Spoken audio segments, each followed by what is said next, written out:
আকাশপথে নতুন ঝড় তুলতে চলেছে ইরান। রাশিয়ার মিগ-29 ইতোমধ্যেই পৌঁছে গেছে তেহরানে, আর আসছে বহুল আলোচিত সুখোই সু-35 যুদ্ধ বিমান। শুধু তাই নয়, চীনের HQ-9 আর রাশিয়ার S-400 এয়ার ডিফেন্স সিস্টেম নিয়েও তৈরি হচ্ছে নতুন সমীকরণ। তবে কি এটি ইরানের সামরিক শক্তির নতুন উত্থান, নাকি আসন্ন এক বৃহত্তর সংঘাতের বার্তা?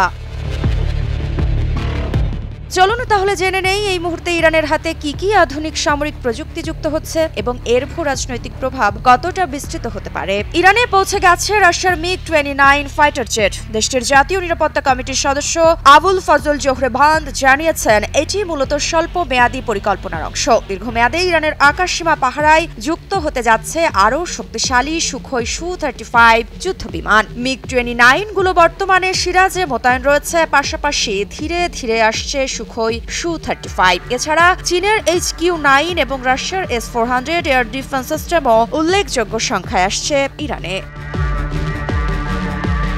তবে এখনো পর্যন্ত মস্কো বা বেইজিং কেউই এই ডেলিভারির বিষয়টি প্রকাশ্যে স্বীকার করেনি। বিশ্লেষকরা বলছেন, ইরানের এই আধুনিকীকরণ পরিকল্পনা এসেছে এমন এক সময়ে যখন দেশটির বিমান বাহিনী এখনও নির্ভরশীল 1979 সালের আগে কেনা মার্কিন জেট আর অল্প কিছু রাশিয়ান ও নিজস্বভাবে আপগ্রেড করা বিমানগুলোর ওপর। রাষ্ট্রীয় গণমাধ্যম বছরের শুরুতেই জানিয়েছিল, প্রথম সুখোই সু-35 জেট ইরানের হাতে তুলে দেওয়া হয়েছে, কিন্তু কতগুলো কার্যকর অবস্থায় আছে সে প্রশ্নের উত্তর এখনও অস্পষ্ট। তবে বিশ্লেষকরা বলছেন, ইরানের অনুরোধ করা 50টি বিমানের ডেলিভারি এখনো পূর্ণ হয়নি, কারণ ইউক্রেন যুদ্ধের কারণে রাশিয়া নিজস্ব প্রয়োজন মেটাতে বেশি ব্যস্ত।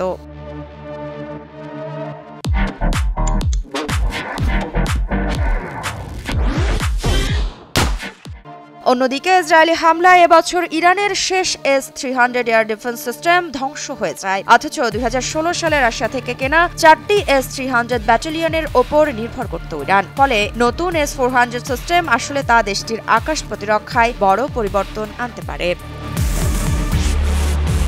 আকাশসীমা পাহারায় রাশিয়ার ফাইটার জেট আর চীনার রাশিয়ান এয়ার ডিফেন্স, সব মিলিয়ে ইরান যেন নতুন করে সাজাচ্ছে তার সামরিক ঘর। তবে প্রশ্ন থেকেই যায়, এই শক্তি বৃদ্ধি কি শুধুই প্রতিরক্ষার জন্য, নাকি মধ্যপ্রাচ্যের আকাশে নতুন এক সংঘাতের আগুন জ্বালাতে চলেছে ইরান? ঋত্বিকা সিনহা বিশ্বাস, নিউজ 24।